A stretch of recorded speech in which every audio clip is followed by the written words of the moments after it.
The thunder outside matched the pounding in my chest. Rain slashed against the windows of the downtown pharmacy, where I'd ducked in to escape both the sudden downpour and the man I was certain had been following me for the past 3 blocks. My fingers trembled as I pretended to browse through cold medicines, stealing glances toward the entrance where sheets of rain obscured the view of the street. Just paranoia, I whispered to myself, though the weight of the past 3 months, eviction notice, dead-end waitressing job, and my daughter Emma's mounting medical bills, had left my nerves raw and exposed. Single motherhood at 25 wasn't what I had planned, especially not after Ryan cleaned out our shared account and disappeared the moment Emma's diagnosis came through. The pharmacy's fluorescent lights buzzed overhead, casting everyone in a sickly pallor that matched how I felt inside. My worn sneakers squeaked against the linoleum as I moved deeper into the store, putting distance between myself and the front door. The scent of antiseptic and cheap perfume samples hung in the air, making my empty stomach clench. That's when I saw him again. The same broad-shouldered silhouette through the rain-streaked glass of the pharmacy door. He wore a dark coat, his features indistinct except for his size, and the unmistakable intent in his stance. He was watching the store, watching me. My heart hammered against my ribs. The logical part of my brain said it couldn't be one of Ryan's gambling associates. They wouldn't waste time hunting down his ex for debts I knew nothing about. But logic was a luxury I couldn't afford. Not with Emma waiting at my neighbor's apartment. Not when I had exactly $27 to last until next payday. The bell above the door chimed, and I ducked behind a display of vitamins, peering through the gaps between bottles, but it wasn't my stalker. Just an elderly woman shaking rain from her umbrella. My relief was short-lived as the door opened again almost immediately. This time, the energy in the store shifted. I felt it before I saw anything, like a drop in barometric pressure before a storm. The fluorescent lights seemed to dim, or perhaps it was just that they were suddenly inadequate against the presence that entered. I glimpsed him in fragments, Italian leather shoes, immaculate despite the downpour. A tailored charcoal suit beneath a long black coat. Broad shoulders that tapered to a lean waist. I couldn't see his face, but I registered the immediate deference of the security guard who had been watching me suspiciously just moments before. Behind him, like shadows given human form, 2 men in dark suits entered. Their eyes scanned the store with mechanical precision, noting exits, other customers, potential threats. One stationed himself near the door, the other drifted to the opposite corner. Neither spoke. Something primal in me recognized danger. This wasn't the desperate, unpredictable threat of Ryan's associates. This was something calculated, contained, and infinitely more dangerous. I shrank further behind the display, knocking a bottle of calcium supplements to the floor with a clatter that seemed to echo through the suddenly quiet store. The sound drew his attention. For a brief, terrible moment, dark eyes locked with mine across the distance. Eyes so black they seemed to absorb the harsh lighting rather than reflect it. A face carved from stone, high cheekbones, a straight nose, lips pressed into a grim line. He couldn't have been more than 35, but authority radiated from him like heat. He turned away, dismissing me as quickly as he'd noticed me, moving toward the pharmacy counter at the back. His voice, when he spoke to the pharmacist, was too low to hear, but I watched the man behind the counter pale, nodding frantically before disappearing into the back room. My stalker was forgotten. This new presence filled my senses with warning signals I couldn't ignore. I needed to leave. Now. I abandoned my half-filled basket, edging toward the exit where rain continued to lash against the glass doors. The guard by the door tracked my movement with cold eyes but made no move to stop me. 3 steps from freedom, the pharmacy door burst open. The man I'd been avoiding, stubble-faced, wild-eyed, with a jagged scar running along his jawline, stood in the entrance, water dripping from his leather jacket. His gaze found me instantly. "There you are, Ryan's little bitch," he snarled, advancing with purpose. Time to pay up what he owes. Terror washed through me like ice water. The few customers in the store froze, the elderly woman clutching her purse to her chest, a young mother pulling her child behind her. No one moved to help. No one ever did. "I don't have anything," I said, hating the tremor in my voice. "Ryan's been gone for months. I don't know where he is. Not my problem," he said, reaching inside his jacket. The glint of metal sent adrenaline surging through my veins. I didn't think, just reacted. Spinning around, I lunged toward the only source of protection my instincts could identify. My fingers closed desperately around a solid forearm, my body automatically angling itself behind the owner of that arm, the man in the tailored suit who had somehow, silently, materialized near the front of the store. Time stopped. The world condensed to sensory fragments. The expensive wool of his suit against my cheek, a scent of sandalwood and something darker beneath, the absolute stillness of the body I clung to. Beneath my fingers, I felt muscles like steel cables, motionless but thrumming with potential energy. Slowly, I raised my eyes. The man whose arm I had grabbed stared down at me with an expression of such cold surprise that my breath caught. Up close, his features were even more striking, devastatingly handsome in a severe, almost cruel way. A thin white scar traced his right eyebrow, disappearing into his hairline. His black hair was cut short and precise, graying slightly at the temples, but it was his eyes that trapped me. Obsidian dark, intelligent, and utterly merciless. They assessed me in a fraction of a second, like a predator categorizing potential prey. Behind me, I heard my stalker's footsteps falter. "Mr. Castellano," he stammered, his voice transformed from menace to terror in an instant. I wasn't. Antonio. The single word from the man I clung to cut through the air like a blade. His voice was deep, accented with Italian undertones that somehow made it more menacing. He hadn't moved, hadn't so much as tensed, yet the atmosphere crackled with lethal intent. I tried to pull away, suddenly aware that I'd thrown myself from one danger into something far worse. But his free hand came up to circle my wrist, holding me in place. His touch was gentle but unbreakable. "This woman," he continued, his gaze never leaving my face even as he addressed my stalker. "She is known to you. She's nobody," the man, Antonio, babbled. "Just the ex of some gambler who owes me money. A misunderstanding. I'll go. You followed her. It wasn't a question. I didn't know she was... I wouldn't have if I'd known she was yours. She isn't mine." The words were soft, contemplative, at odds with the calculating assessment in his eyes. Yet. A shudder ran through me. Fear, yes, but something else too. Something I refused to acknowledge. I found my voice at last. "I'm not anyone's," I said, trying to tug my wrist free. "And I don't know either of you. Please, I just want to go home to my daughter." Something flickered in those black eyes. A flash of interest, quickly concealed. "A daughter," he repeated, as if testing the word. His gaze swept over me again, taking in my worn jeans, the waitress uniform partially visible beneath my cheap raincoat, the shadows of exhaustion under my eyes. "How old?" The question was so unexpected that I answered without thinking. 6. "She's waiting for me. Please, 6, he echoed. His thumb brushed over my pulse point, so lightly it might have been unintentional. "And her father?" "Gone," I said flatly. Something dangerous passed over his features. Without looking away from me, he addressed Antonio again, "The man who owes you money, his name." "Ryan Dawson," Antonio replied immediately. "Small time. Into me for 30 grand. Been dodging for months." Mr. Castellano's expression didn't change, but I sensed a decision being made behind those impenetrable eyes. "Consider the debt transferred," he said. "You'll be compensated. Now leave." Antonio didn't hesitate. He backed toward the door, nearly stumbling in his haste. "Of course, Mr. Castellano. Thank you, sir. I'm sorry for the... If I see you near this woman again, there won't be enough of you left to apologize." The tone was conversational, almost pleasant, which made the threat all the more chilling. The pharmacy door banged shut behind Antonio's retreating figure.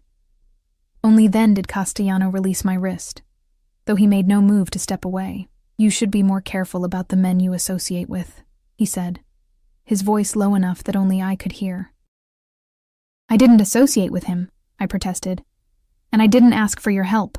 A ghost of a smile touched his lips, gone so quickly I might have imagined it. "No, you grabbed me. Most people know better." Heat rushed to my face. I'm sorry. I was scared. I should go. What's your name? He cut in. I hesitated, every instinct screaming that giving this man any information about myself would be a mistake. But he'd already intervened with Antonio, already knew about Emma. Sophia, I said finally. Sophia Reed. Sophia, he repeated, and somehow the sound of my name in his mouth felt like a claim. I'm Dante Castellano. The name meant nothing to me, but the way he said it, as if I should recognize it, as if everyone should, told me everything I needed to know. Whoever Dante Castellano was, he was accustomed to power, to being feared. Thank you for your help, Mr. Castellano, I said carefully, taking a step back. I should really get home to my daughter. He studied me for another long moment. One of his men approached, murmuring something in his ear. Castellano nodded once, his eyes never leaving mine. My driver will take you home, he said, in a tone that brooked no argument. That's not necessary. It's raining, it's late, and the man who just left might have friends. He interrupted. The car will take you home. Before I could protest further, his hand moved to the small of my back, guiding me toward the door with a light pressure that somehow made it impossible to resist. Outside, a sleek black Bentley idled at the curb, a mountain of a man holding an umbrella at attention beside it. Marco will see you safely home, Dante said, nodding toward the driver. And Sophia? He paused, his eyes holding mine one final time. We'll speak again soon. It wasn't a question, or even a suggestion. It was a certainty. I shivered, unable to tell if it was from the cold rain or from the promise in his voice. As the driver held the car door open for me, I glanced back at Dante Castellano, standing motionless in the doorway of the pharmacy, watching me with those unfathomable dark eyes. I couldn't have known then how prophetic his words would be, couldn't have imagined how completely Dante Castellano would infiltrate every aspect of my existence. Couldn't have guessed that the simple, desperate act of grabbing a stranger's arm would set in motion events that would irreversibly alter the course of my life, and Emma's. All I knew, as the luxurious car pulled away from the curb, was that I had escaped one danger only to entangle myself with something infinitely more powerful. And somewhere deep inside, beneath the fear and uncertainty, a treacherous part of me wondered if I had just met the man who could either save me or destroy me completely. The Bentley glided through rain-slicked streets like a phantom, the interior so silent I could hear my own uneven breathing. Streetlights streamed past in watery blurs, reflecting off polished leather seats that probably cost more than 3 months of my rent. The driver, Marco, hadn't spoken a word since asking for my address in a voice thick with an accent I couldn't place. Just drop me at the corner, I said as we approached my neighborhood, where boarded storefronts and flickering streetlights marked the transition to a part of town men like Dante Castellano likely never saw. Embarrassment burned in my chest at the thought of this gleaming car idling in front of my rundown apartment building. Marco's eyes flicked to mine in the rearview mirror. Mr. Castellano's instructions were clear, door to door. Something in his tone made further argument seem unwise. I sank back against the seat, clutching my worn purse, wondering what Emma would think of this surreal scene. My practical, observant daughter, who already understood at 6 that we lived differently from the children whose mothers arrived at school in cars like this one. We pulled up to my building, and before I could reach for the handle, Marco was outside, umbrella unfurled, opening my door. Rain pattered against the black canopy as he escorted me to the entrance. I fumbled with my keys, acutely aware of his looming presence behind me. "Thank you," I managed, once the door was unlocked. Marco nodded, his expression unreadable. "Mr. Castellano will be in touch." He turned and walked back to the car, leaving me with a chill that had nothing to do with the night air. Mrs. Patel from apartment 3B was waiting with Emma, both of them curled up on a faded couch surrounded by the comforting sense of cardamom and ginger that always permeated the elderly woman's home. My daughter's eyes lit up when I appeared, her thin arms reaching for me with unrestrained joy that made my heart clench. "Mommy, Mrs. Patel, let me help make samosas." Emma's dark curls bounced as she jumped up. Despite the shadows beneath her eyes, a permanent feature since her diagnosis, her smile could still illuminate the darkest corners of my world. I gathered her close, breathing in her familiar scent of baby shampoo and the cherry medicine she took daily. That sounds amazing, sweetheart. Did you save one for me? Later, after tucking Emma into bed in our one-bedroom apartment where she took the bedroom and I slept on a pull-out sofa, I stood at our small kitchen window, staring down at the street. The rain had stopped, but puddles reflected the glow of streetlights, creating islands of illumination in the darkness. I half expected to see the Bentley still there, or perhaps another car with dark windows and silent occupants. The street remained empty, yet I couldn't shake the feeling of being watched. Couldn't forget the weight of Dante Castellano's eyes on me, or the casual way he'd dismissed a $30,000 debt like it was pocket change. We'll speak again soon. Sleep evaded me that night, my mind replaying the events in the pharmacy in fragmented loops. I'd grown up in neighborhoods where you learned to recognize power and danger, to avoid certain blocks, certain people. But Castellano was something else entirely. His power wasn't loud or flashy. It ran deep and silent like an underground river, carrying with it the absolute certainty that anything in its path could be swept away without a trace. Morning came too quickly.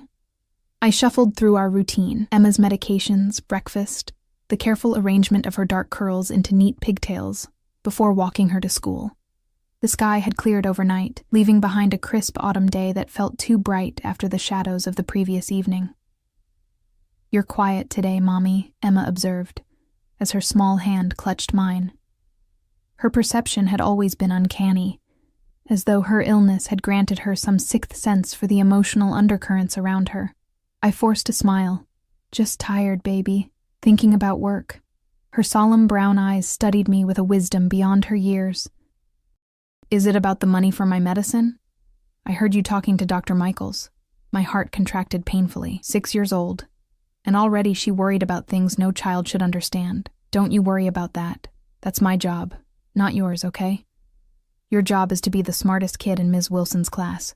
That earned me a genuine smile as we reached the school gates. I kissed the top of her head, breathing in her scent one more time. "I love you, Em. Have a great day." "Love you more," she replied, our daily ritual, before skipping toward the entrance where other children gathered. I was halfway to the diner where I worked the morning shift when I noticed it. A sleek black car moving slowly along the curb beside me. Not the Bentley from last night, but similar, expensive, out of place in this neighborhood. My steps faltered as the rear window lowered with a soft electronic hum. "Ms. Reed." Dante Castellano's voice carried easily to the sidewalk, though he spoke quietly. "A moment of your time." It wasn't a request. I glanced at my watch. 20 minutes until my shift started, a 15-minute walk away. "I'll be late for work." That's been addressed. A chill ran through me. What does that mean? Instead of answering, he pushed open the car door. "Please." I hesitated, every instinct warning me not to get into a car with this man, but curiosity and something else, something I didn't want to examine too closely, propelled me forward. The interior was cool and dark, scented with leather, and that same sandalwood fragrance I'd noticed before. Castellano sat with casual elegance, one arm stretched along the back of the seat. In daylight, he was even more imposing, his features sharper, the authority in his bearing unmistakable.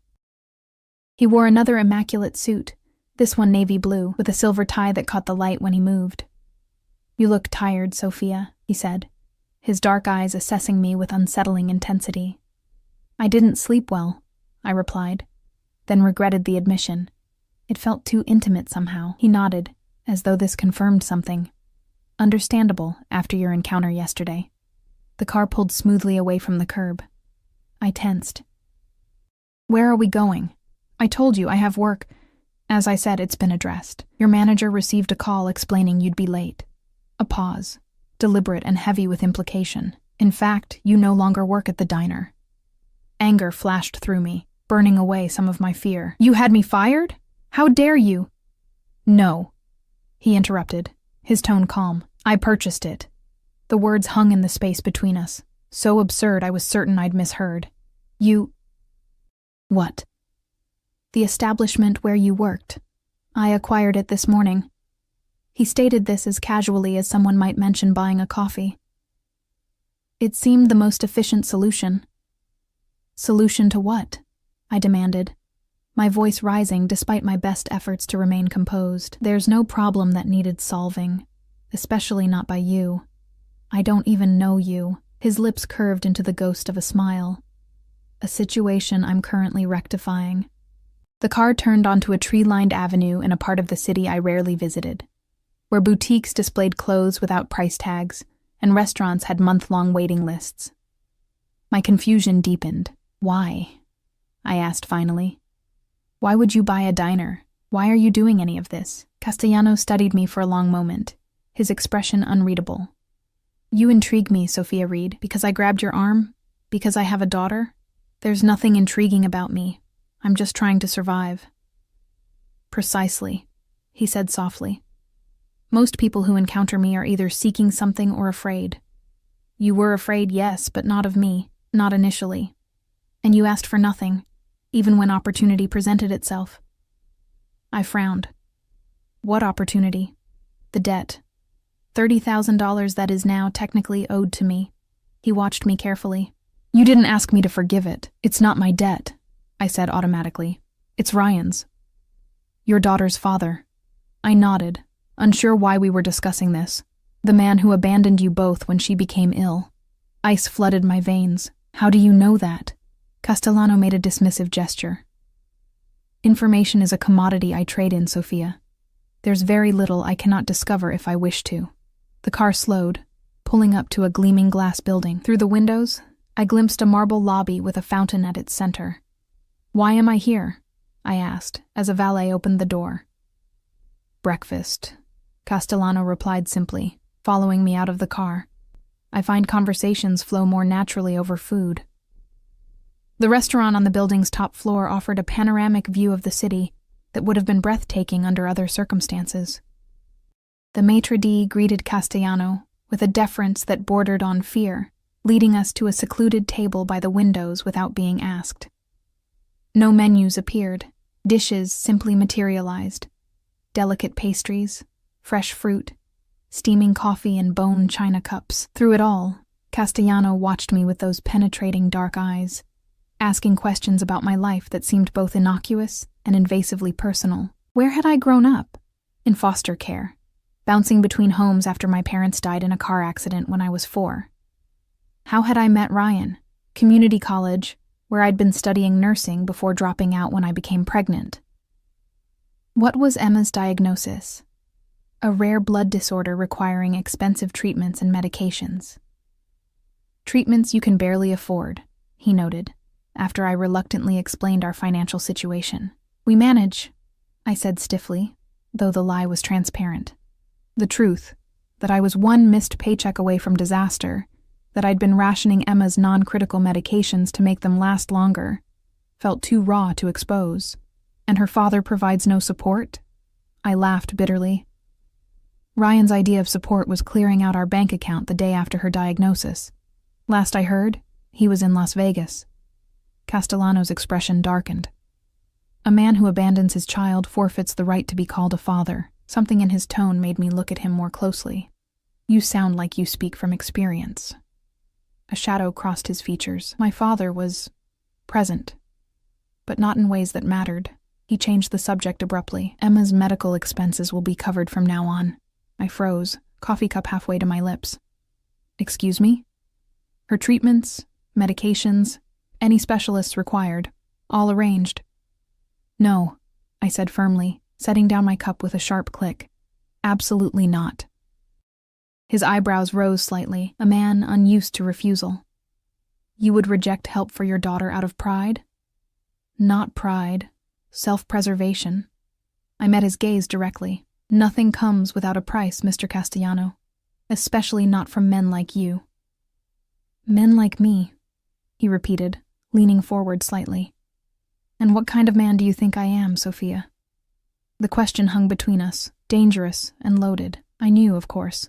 The way Antonio had reacted, the deference of everyone around him, the casual display of wealth and power, it all pointed to one conclusion.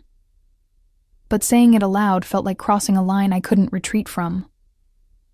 "The kind who buys diners on a whim," I said instead. "The kind who has people followed. The kind who inspires fear with just a look." I took a deep breath, the kind who expects something in return for his generosity. A flicker of something, amusement perhaps, or grudging respect, passed through his eyes. You assume I want something from you. Don't you? Yes, he admitted, his candor surprising me, but perhaps not what you imagine. Before I could ask what he meant, his phone vibrated. He checked it with a slight frown, then returned it to his pocket. Unfortunately, business calls. We'll continue this conversation another time. Relief and something like disappointment mingled in my chest as he signaled for the check, which never arrived, I noticed. Outside, his car waited, Marco materializing from somewhere to open the door. The car will take you wherever you wish to go, Castellano said. I can take the bus, I replied automatically. A smile touched his lips, the first genuine one I'd seen. Stubborn, he murmured, almost to himself. Very well. But first, he reached into his jacket and withdrew an envelope, holding it out to me. For Emma's immediate needs, I stared at the envelope without taking it. I told you. Consider it an advance, he interrupted. On your new position. My what? Your new employment. Since you no longer work at the diner, I've arranged something more suitable. My assistant will contact you with details. He pressed the envelope into my reluctant hands. This conversation isn't over, Sophia. It's barely begun. He turned and walked away, his movements graceful and controlled. Just before entering the building, he paused, looking back at me over his shoulder. Take care of your daughter. I'll be seeing you soon. It wasn't until I was on the bus, clutching the envelope, that I finally opened it. Inside was more cash than I'd ever held at once, enough to cover Emma's medications for months, to pay the overdue rent, to breathe just a little easier. And beneath the money, a business card with just a name and a phone number. Dante Castellano, a man who had, in the space of 24 hours, insinuated himself into my life with terrifying efficiency, a man I should run from as fast and far as possible. Instead, I slipped the card into my wallet, the weight of it burning against my fingertips like a promise or a threat. 3 days passed with no word from Dante Castellano. 3 days of jumping at shadows, of scanning every dark car that passed, of expecting that deep voice to materialize behind me at any moment. 3 days in which I told myself I was relieved by his absence, even as I found myself looking for him in crowded streets. The promised call about my new position came on Thursday morning, just after I'd walked Emma to school. A woman with a clipped, efficient voice identified herself as Catherine Hayes, executive assistant to Mr. Castellano. He's arranged a position for you at Mercy Children's Hospital, she informed me, as though this were the most ordinary thing in the world. In the administration department, the hours coincide with your daughter's school schedule. You'll start on Monday. I stood frozen on the sidewalk, my free hand gripping a lamppost for support. I don't understand. I'm not qualified for hospital administration. I never finished my nursing degree. Mr. Castellano believes otherwise. Her tone brooked no argument. A car will pick you up Monday morning at 7:30. Business attire is expected. She hung up before I could respond. I stared at my phone, torn between outrage at this high-handed arrangement of my life and a treacherous flicker of hope. Mercy Children's was the top pediatric hospital in the city, where Emma saw her specialists, where the treatments she needed were administered by doctors whose waiting lists stretched for months. And now, somehow, I would be working there, because Dante Castellano had decided it should be so. The weekend passed in a blur of preparation, using some of the money from the envelope to buy second-hand business clothes, arranging after-school care for Emma with Mrs. Patel, battling the voice in my head that warned I was stepping onto a path I couldn't easily leave. Monday morning arrived with a crystalline autumn chill. I dressed carefully in a navy pencil skirt and cream blouse, applying makeup with more attention than I had in years. Emma watched with curious eyes as I twisted my dark hair into a neat chignon. "You look pretty, Mommy," she said, perched on the edge of the bathtub in her school uniform. A concession I'd made to give her one normal thing despite our financial struggles, like when you used to go to nursing school. I smiled, though my stomach churned with nerves. "Thank you, baby. Are you excited for your playdate with Lily after school?" She nodded, her thin face lighting up. Will you be home for dinner? Absolutely. I knelt to her level, straightening her collar. Nothing's going to change that, okay? This new job just means we won't have to worry so much about money, and I'll be working at the same hospital where Dr. Michaels takes care of you. Her smile faltered slightly. Will I still have to get the needle treatments? My heart contracted. Yes, sweetheart. But they're helping, remember? That's why you've been feeling stronger lately. I forced brightness into my voice. Now let's get you some breakfast before the car comes. A car? Like the big black one from last week? I stilled. You saw that? Emma nodded. From the window. Mrs. Patel said it was a rich person's car. She tilted her head, studying me with those perceptive eyes. Is the car from your new boss? I hesitated, unsure how to explain Dante Castellano's role in our lives, a role I didn't fully understand myself. Something like that, I said finally. Come on, cereal time. The car that arrived, precisely at 7:30, wasn't the Bentley, but a more understated luxury sedan with tinted windows. The driver wasn't Marco, but a similarly built man who introduced himself only as Vince. He opened doors for us with military precision, his eyes constantly scanning our surroundings. After dropping Emma at school, we headed toward the gleaming towers of the medical district. My anxiety mounted with each passing block, questions tumbling through my mind. What exactly would this job entail? How much did Dante Castellano expect in return? And why? Why had he singled me out for this bizarre interest? The hospital's administrative wing was a maze of polished corridors and glass-walled offices. I was delivered to human resources, where a nervous-looking woman processed my paperwork with unusual speed. No one questioned my qualifications or experience. My title, Administrative Assistant to the Director of Pediatric Services, appeared on my new ID badge as though I'd earned it through conventional channels rather than the inexplicable whim of a man I was increasingly certain headed a criminal empire. By midday, I was settled at a desk outside Dr. Eleanor Chen's office, the formidable director who had welcomed me with barely concealed curiosity. Your references are impressive, she'd remarked, though I knew I'd provided none. And of course, any friend of the Castellano Foundation is welcome here. The Castellano Foundation. Throughout the morning, I'd heard the name mentioned with a mixture of respect and wariness. Apparently, they were major donors to the hospital, particularly the pediatric oncology and hematology departments, where Emma received her treatments. The coincidence was too precise to be accidental, another piece in the puzzle of Dante Castellano's interest that I couldn't quite fit into place. My new job was demanding but straightforward.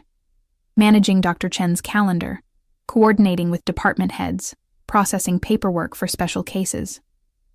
I took to it with surprising ease, grateful for work that engaged my mind rather than wearing down my body like the endless shifts at the diner. During my lunch break, I couldn't resist slipping down to the hematology department, where I introduced myself to the nurses who had been caring for Emma these past difficult months. Their attitudes shifted noticeably when they saw my badge, connections forming behind their eyes. So, you're working with Dr. Chen now, said Nurse Rivera, who had always been kind to Emma during her treatments. That's quite a step up from the diner. I swallowed. You knew I worked there? She smiled gently. You came directly from shift sometimes. Still wearing the uniform under your coat, she hesitated. I'm glad things are looking up for you and Emma. She's a special kid. Yes, she is, I agreed, my throat tight. Actually, I wanted to ask about her next treatment. The insurance situation has changed, and I want to make sure everything's covered. Oh, that's all taken care of, Nurse Rivera interrupted, her eyes widening slightly. Didn't they tell you? Emma's been moved to the Castellano program. Full coverage, experimental treatments if needed, home nursing care, everything. The floor seemed to tilt beneath my feet. When did this happen? The paperwork came through last week. She frowned at my expression. Is something wrong? It's the best care program in the hospital, reserved for special cases with significant needs. Most families wait months just to be considered. I forced a smile. No, nothing's wrong. It's wonderful news. I just wasn't expecting it so soon. By 5 o'clock, my head was spinning with the implications of everything I'd learned. The Castellano Foundation wasn't just a donor. It wielded enormous influence throughout the hospital, funding cutting-edge research and treatment programs, including the one Emma had mysteriously been enrolled in. Dante Castellano hadn't just found me a job. He'd placed me in the exact position to monitor my daughter's care while simultaneously elevating our financial and social status. The calculated precision of it was as impressive as it was unsettling. As I packed up my desk, preparing to leave for my first day, a text message appeared on my phone from an unknown number. Car waiting downstairs, DC. My pulse quickened. I had arranged to pick Emma up from her playdate, to begin establishing our new routine. Hesitating only briefly, I responded, "Already have plans to collect my daughter." The reply came immediately. "She's been taken care of. We need to talk." Ice flooded my veins. I called Mrs. Patel with shaking fingers, relief washing over me when she confirmed Emma was still there, happily playing with her friend. "Take the car," she advised when I explained the situation. "Emma can stay for dinner. My grandson is picking me up later. We can drop her home." The elevator ride to the ground floor felt like a descent into another world. I had spent the day playing at normalcy, pretending my new position had been earned through conventional channels. Now reality reasserted itself in the form of a sleek black Bentley idling at the curb. Marco held the door open without a word. Inside, Dante Castellano sat exactly as I remembered. Elegant, imposing, radiating quiet authority. Today he wore a charcoal suit with a deep burgundy tie, a platinum watch gleaming at his wrist. His dark eyes assessed me with that same unnerving intensity. "You look well in your new role," he observed, as the car pulled smoothly away from the curb. I ignored the compliment.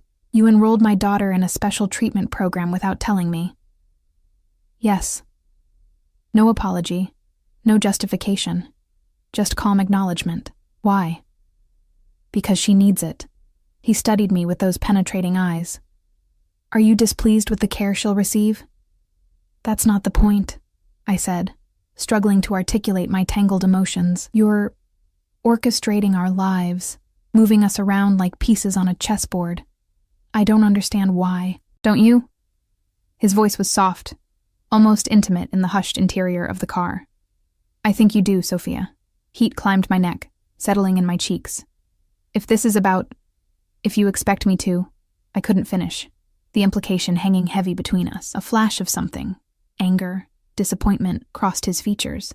"If I wanted a mistress, Sophia, there are simpler ways to acquire one." The blunt statement made me flinch. "Then what do you want from me?" Instead of answering, he nodded toward the window. We had driven into an exclusive residential district where gated estates were set back from tree-lined streets. The car slowed, turning into a curved driveway that led to an imposing stone mansion. "Where are we?" I asked, tension coiling in my stomach. "My home," Castellano replied, as Marco opened the car door. I thought a change of scenery might facilitate our conversation. Every instinct warned against following this man into his private domain, yet I found myself moving alongside him up the marble steps, into a soaring entryway where priceless art adorned the walls and a chandelier cast prismatic light across polished floors. A housekeeper materialized, taking Castellano's coat. Two men in dark suits, security obviously, stood at discreet distances, their eyes tracking our movement, as Castellano led me through the house to a terrace overlooking immaculate gardens. The autumn air held a chill, but heat lamps created a bubble of warmth where a table had been set with wine and an array of elegant appetizers. "Please," he gestured toward a chair, which he held for me with old-world courtesy. I sat, hyper-aware of his proximity as he took the seat across from me. "This is unnecessary," I said, gesturing to the elaborate setting. "Perhaps," he conceded, pouring ruby wine into crystal glasses, "but I find comfort facilitates honesty." "Is that what you want from me? Honesty?" His dark eyes locked with mine, among other things. I took a fortifying sip of wine, its rich complexity blooming on my tongue. "Then be honest with me. Who are you, really? What do you do?" A smile touched his lips. "I'm an entrepreneur with diverse business interests. Import, export, real estate, private equity, and the other part? I pressed. The part that made Antonio look like he might wet himself in that pharmacy? Castellano's smile deepened, a predator's appreciation for worthy prey. I have a certain reputation in this city. My family has operated here for 3 generations. He sipped his wine. Some of our past enterprises existed in gray areas of legality. These days, most of my business is legitimate. Most, I echoed. He inclined his head, neither confirming nor denying. Does that frighten you? Yes, I admitted, but not as much as it should. Something darkened in his gaze, a hunger that sent a shiver down my spine. Your honesty is refreshing, Sophia. Most people would lie or attempt to curry favor. I don't have that luxury, I said simply. I have a daughter who depends on me. I can't afford games or pretense. Emma, he murmured. You haven't asked how she factors into all this. My hands tightened around the wine glass. I assumed she was leverage, a way to ensure my cooperation with whatever this is. Anger flashed across his face, genuine and startling in its intensity. I would never use a child that way, especially not one who is ill. The vehemence in his tone gave me pause. Then why help her? Why help us? Castellano was silent for a long moment, his gaze shifting to the darkening gardens. When he spoke again, his voice carried an undertone I hadn't heard before, something raw and personal. 6 years ago, my sister died of the same blood disorder that afflicts your daughter. The revelation hit me like a physical blow. I'm sorry. I didn't know. Few do. His expression was distant, lost in memory. Adriana was diagnosed at 7. She fought for 20 years, through treatments, remissions, relapses. Our father spared no expense, used every connection, but medical science could only do so much back then. He turned back to me, his dark eyes intense. When I saw you in that pharmacy, protecting your daughter even in your fear, I recognized something. Then I learned about Emma's condition. He shook his head slightly. Some would call it fate. I prefer to think of it as an opportunity. Opportunity for what? Redemption, perhaps. He smiled faintly. Or simply the chance to ensure another child doesn't suffer as my sister did. The Castellano Foundation was established in Adriana's memory. We fund research, treatment programs, support for families facing these disorders. I struggled to reconcile this unexpected vulnerability with the man whose very presence commanded fear and respect. That's admirable. But it doesn't explain your interest in me specifically, doesn't it?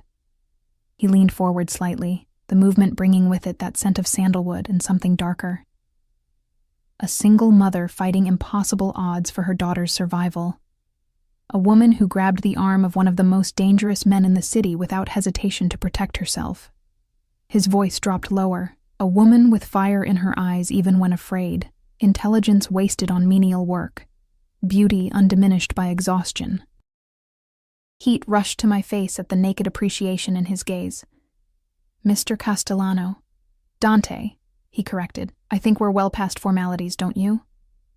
Dante, I conceded, the name feeling intimate on my tongue. This is all happening very fast. The job, Emma's treatment program, these revelations. I don't know what you expect from me. He sat back, studying me with those unfathomable dark eyes. For now, simply the chance to know you better, to help Emma receive the care she needs. Perhaps in time more, but that will be your choice, Sophia. Always your choice. The sincerity in his voice was disarming, yet caution kept me guarded. And if I choose to walk away, to decline your help, then the job remains yours. You've already proven yourself capable. Emma's medical care continues. Her enrollment in the program isn't conditional. His expression hardened slightly. But I hope you won't make that choice. I believe we could be significant to each other. The weight of his words settled between us, laden with implication. This wasn't merely about charity or even attraction. Dante Castellano was offering something more complex, a partnership of sorts, the contours of which remained undefined but enticing. A discreet cough announced Marco's presence at the terrace door. Sir, the call you were expecting. Dante nodded, his expression shifting subtly back to the controlled power I'd first witnessed. Take Ms. Reed home when she's ready. Ensure her daughter arrives safely as well. To me, he added, "Think about what I've said, Sophia. We'll speak again soon." He rose with fluid grace, bending to brush his lips against my cheek. A gesture so unexpected I froze, the warmth of his breath sending a tremor through me. Then he was gone, leaving me alone with my racing thoughts and the lingering sensation of his touch. The drive home passed in a daze, my mind replaying our conversation, searching for hidden meanings and agendas. By the time I arrived at my apartment building, now mysteriously free of the maintenance issues that had plagued it for months, I was no closer to understanding the enigma that was Dante Castellano. Yet, as I climbed the stairs to where Emma waited, one certainty had crystallized amid the confusion. For better or worse, Dante Castellano had entangled himself in our lives with bonds that would not be easily broken. And despite every rational warning bell, some treacherous part of me didn't want them to be. Weeks passed, and autumn deepened into winter. My life settled into a new rhythm, one of unexpected stability and comfort. The job at the hospital proved challenging but fulfilling, allowing me to use skills I'd forgotten I possessed. Emma's health improved steadily under the comprehensive care program, her cheeks filling out, her energy returning in small but significant increments. And through it all, Dante Castellano's presence hovered at the periphery of our existence. Never intrusive, yet impossible to ignore. He didn't push for more meetings, instead establishing a pattern of small, thoughtful gestures that spoke of careful attention rather than overwhelming control. A car would appear on rainy mornings without being called. Theater tickets for a children's show Emma had mentioned wanting to see would arrive at my desk. Once, after I'd mentioned offhandedly to Dr. Chen that Emma had outgrown her winter coat, a package appeared at our apartment containing not just a coat, but a complete winter wardrobe in exactly her size. "Is he your boyfriend?" Emma asked one evening, as she modeled her new boots in front of our small mirror. I nearly choked on my tea. "Who?" "Mr. Dante," she said, with the matter-of-factness of children. "The one who sends the cars and the presents. Mrs. Patel says he must be sweet on you." Heat rushed to my face. "He's a friend. Someone who wants to help us." Emma considered this, her small face serious. "Because of his sister? The one who was sick like me?" I set down my cup, startled. "How do you know about that?" "He told me," she said, climbing onto the couch beside me. "When he came to visit me at school, my blood turned to ice." "He came to your school? When?" "Last week, during recess." She seemed unconcerned by my alarm. "He was with Mr. Marco. They talked to Principal Winters first, and then they came to the playground. Mr. Dante gave me this." She pulled a small silver locket from beneath her sweater, a delicate oval I'd assumed had come from Mrs. Patel. "It has a picture of his sister inside. He said she's watching over me now." I took the locket with trembling fingers, opening it to reveal a tiny photograph of a beautiful young woman with Dante's dark eyes and strong features, her smile radiant, despite the pallor of illness evident in her face. Anger and confusion warred within me. The gesture was undeniably touching, a personal connection between Emma and the sister Dante had lost, yet he had approached my daughter without my knowledge or permission, crossing a boundary I hadn't even known needed establishing. That night, after Emma was asleep, I called the number on the card Dante had given me. He answered on the second ring, his deep voice sending an involuntary shiver through me. "Sophia, I've been wondering when you would call." "You went to Emma's school," I said without preamble. "You spoke to my daughter without telling me." A pause. "Yes." "Why?" "I wanted to meet her properly, to see for myself how she was responding to the treatments." His tone was unapologetic. "The school security protocols were inadequate. I've had them upgraded." Of course he had. The man who rearranged lives and institutions with a word or a gesture wouldn't hesitate to overhaul an entire school's security system. "That's not the point," I said, struggling to keep my voice level. "Emma is my daughter, mine. You don't make decisions about her. You don't give her gifts.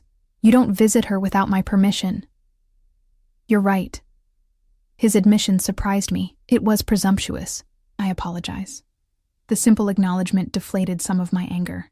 "Thank you," I said, less heatedly. "I appreciate everything you've done for us, Dante. But there have to be boundaries." "Understood." A brief silence stretched between us.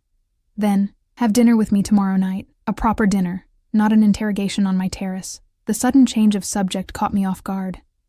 I don't have anyone to watch Emma. Mrs. Patel has already agreed. 7 o'clock. I could hear the smile in his voice.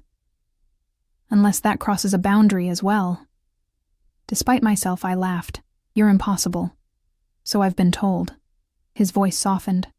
Say yes, Sophia, and God help me, I did. The restaurant was the kind I'd only seen in movies, hidden behind an unmarked door in the city's historic district, its interior a study in old-world elegance with private alcoves separated by dark wooden screens and illuminated by the soft glow of candles. Dante was waiting when I arrived, rising as I approached our secluded table. You look beautiful, he said, his dark eyes appreciative as they took in the simple black dress I'd splurged on. My first new piece of clothing in years. Thank you, I replied, suddenly shy under his intense gaze. This place is incredible. It's been in the same family for 4 generations. He held my chair with that same old-world courtesy I was beginning to expect. The owner's grandfather and mine came from the same village in Sicily. The evening unfolded with surprising ease, our conversation flowing naturally from topic to topic. My adjustment to the hospital position, Emma's progress, books we'd both read, music we enjoyed. Dante proved to be knowledgeable on virtually every subject, though he listened more than he spoke, his attention making me feel as though my every word held value. It was only when dessert arrived that he broached more personal territory. You've been cautious with me, he observed, watching me over the rim of his wineglass, accepting help for Emma, but keeping your distance otherwise. I traced the edge of my plate with a fingertip. Can you blame me? You're intimidating. A smile touched his lips. Am I? You know you are. I met his gaze directly. Everything about you, your power, your wealth, the way you simply rearrange reality to suit your preferences. It's overwhelming. Yet, here you are? Yes, I admitted softly. Here I am. Something shifted in his expression, the careful control giving way to something rawer, more vulnerable. I haven't felt this way about anyone since before Adriana died, he said, his voice low. Her illness consumed our family for so many years. After she was gone, I buried myself in business, in expanding our interests, in building the foundation. I didn't allow space for personal entanglements. He reached across the table, his fingers brushing mine in a touch that sent warmth cascading through me. Until you grabbed my arm in that pharmacy. I swallowed, my heart pounding against my ribs. Dante, I'm not asking for declarations, Sophia. Only honesty. Are your reservations solely about my methods? Or is there something more? The question hung between us, weighted with possibility. I took a deep breath, choosing my words carefully. I'm afraid, I admitted. Not of you, exactly, but of what you represent. Your world is so far removed from mine. The power you wield, the violence implicit in your position. It terrifies me. His expression didn't change, but I sensed his withdrawal, subtle as a change in barometric pressure. I see. No, you don't, I said, turning my hand to capture his before he could retreat fully. I'm afraid because despite all that, despite every rational warning, I can't stop thinking about you.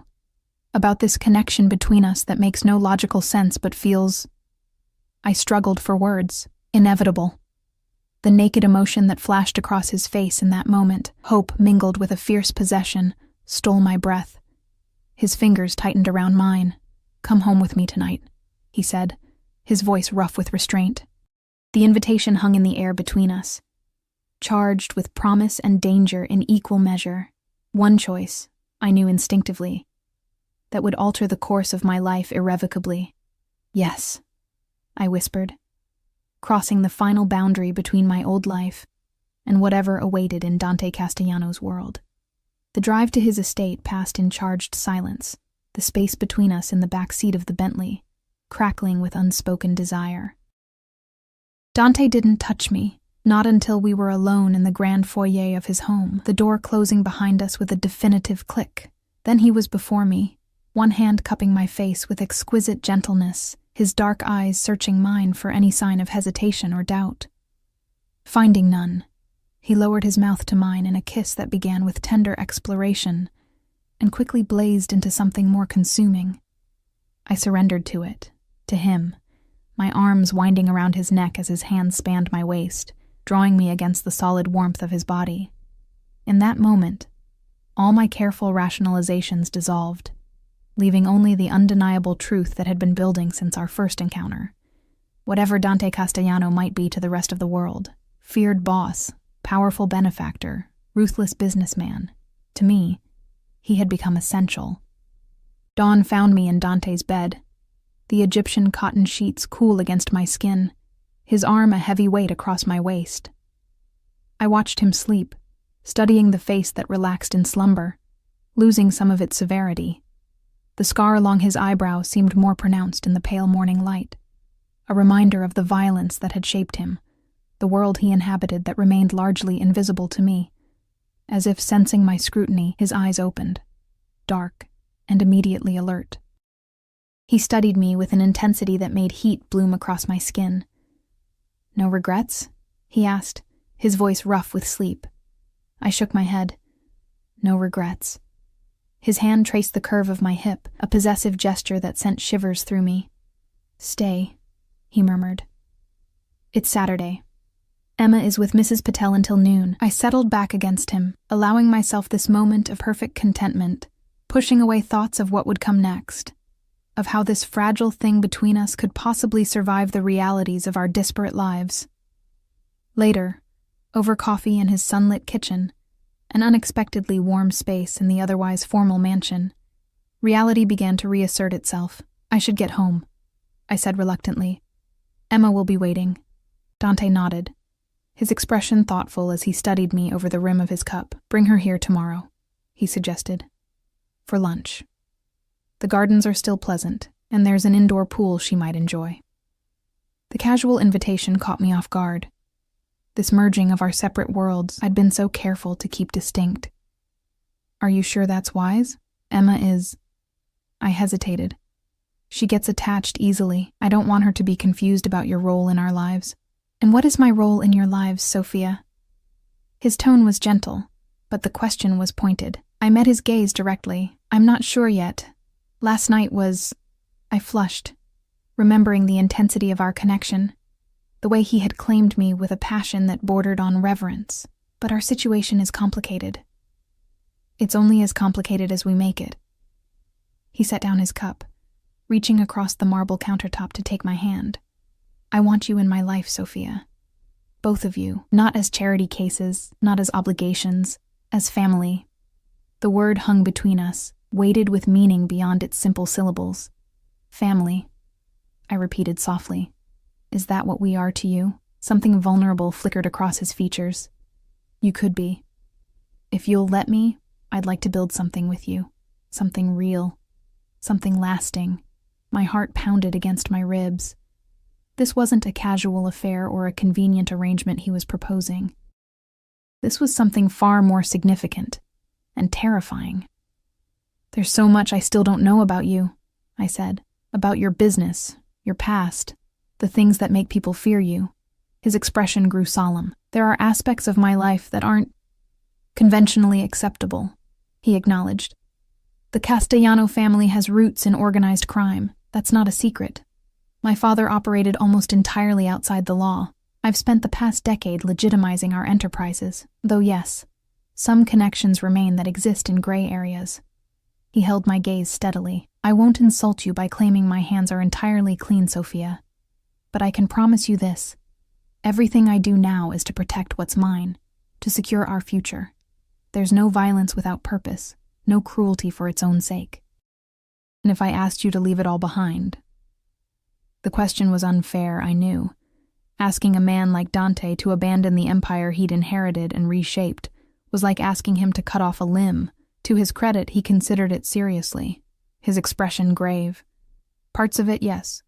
The foundation, the legitimate businesses, those could continue under my oversight. The rest," he shook his head slightly. "It's not so simple.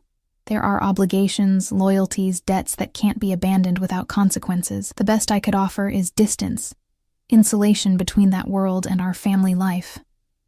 Our family life. The phrase echoed in my mind, as tantalizing as it was impossible to imagine. Yet wasn't that what had been forming, piece by piece, since the moment in the pharmacy? Dante inserting himself into the fabric of our existence, becoming essential not just to Emma's care, but to my own sense of possibility. I need time, I said finally, to think about what this means, for me and for Emma. He nodded, though I could see the tension in his jaw. Of course. Take the day. Consider what I've said. His fingers tightened briefly around mine. But know that I don't make such offers lightly, Sophia. What I feel for you, for both of you, it's not temporary or conditional. Marco drove me home in silence, the city passing in a blur of winter sunlight and shadow. My mind churned with the implications of Dante's proposal. Could I truly join my life with his, knowing the darkness that edged his world? Could I allow Emma to form attachments to a man whose enemies might one day become threats to her safety? Yet the alternative, walking away from what we had begun to build, from the security and care he offered, from the undeniable connection between us, seemed equally impossible. Emma was watching cartoons when I arrived, her small face lighting up at my entrance. Mommy, Mrs. Patel made pancakes with chocolate chips. I gathered her into my arms, breathing in her familiar scent, feeling the newfound strength in her thin body, strength that Dante's intervention had made possible. That sounds delicious, baby. Did you save me any? Later, after Mrs. Patel had left with a knowing smile and a gentle squeeze of my hand, Emma and I sat on our small balcony, bundled in blankets against the winter chill, watching birds gather at the feeder Dante had installed weeks earlier. Mr. Dante asked me if I'd like to have him for a daddy, Emma said suddenly, her eyes on a cardinal that had landed on the railing. I froze, my mug of tea halfway to my lips. He what? When did he say this? At school, she replied, her tone matter of fact.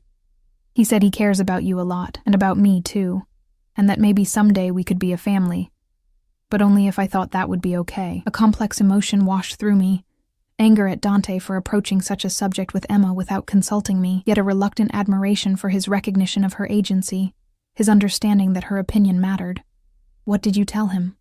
I asked carefully, setting down my mug. Emma tilted her head, considering. I said I already had a daddy, but he went away and doesn't call or send birthday cards, and that you're sad sometimes, but you smile more since Mr. Dante started sending the cars. She looked up at me with those perceptive eyes that seemed to see straight through adult pretenses. I told him I wouldn't mind if he wanted to be my new daddy, as long as he promises not to go away like my real one did. Tears pricked at my eyes. Oh, Emma.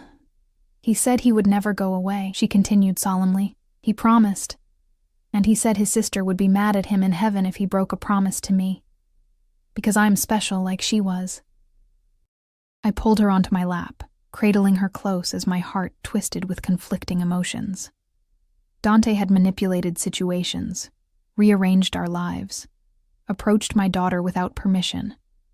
Actions that should have sent me running in the opposite direction. Yet, beneath the high-handedness was a core of genuine care, a recognition of what Emma and I needed most.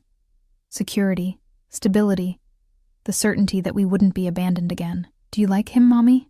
Emma asked, looking up at me. Because I think he likes you a lot. His eyes get all soft when he talks about you, like in the movies. A laugh escaped me, half sob, half genuine amusement at her observation. Yes, baby, I like him a lot too. My phone chimed with an incoming message. Dante, have you decided? Simple, direct, without pressure, yet I could feel the weight of expectation behind the words. This was a turning point, a moment of choice that would define what came next for all of us. I took a deep breath, looking at Emma, healthier, happier than she'd been in months, and then out at the city beyond our small balcony, where Dante waited for an answer that would join our lives or separate them irrevocably. Yes, I typed, my fingers steady despite the enormity of the decision. But we do this slowly, on terms we set together. Emma comes first, always. His response was immediate, always. Both of you come first now. Everything I have, everything I am, it's yours. Come home, Sophia.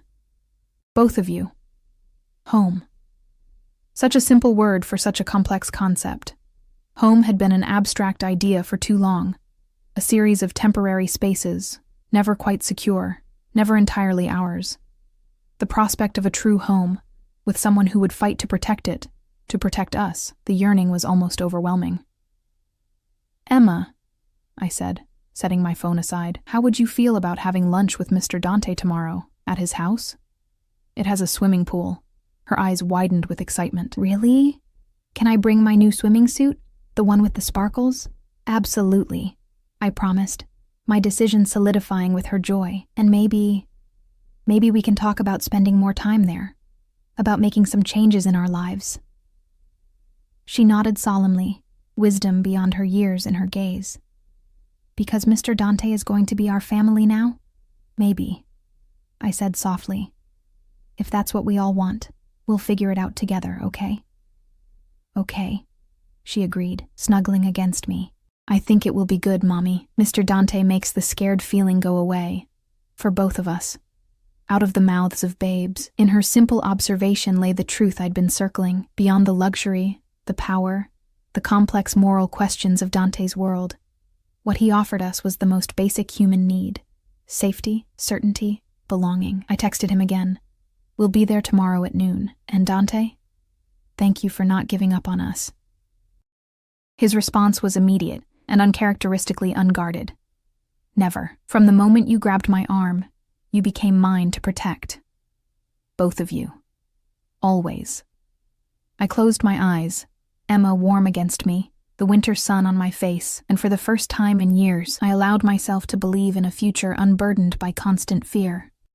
Whatever complications lay ahead, and there would be many in joining my life with Dante Castellanos, we would face them together, a family forged not by blood, but by choice, by need, by love that had found us in the most unexpected of circumstances. Sometimes salvation comes disguised as danger. Sometimes the hand you grab in desperate fear becomes the one you hold for a lifetime. And sometimes the most unlikely beginnings lead to the most perfect endings.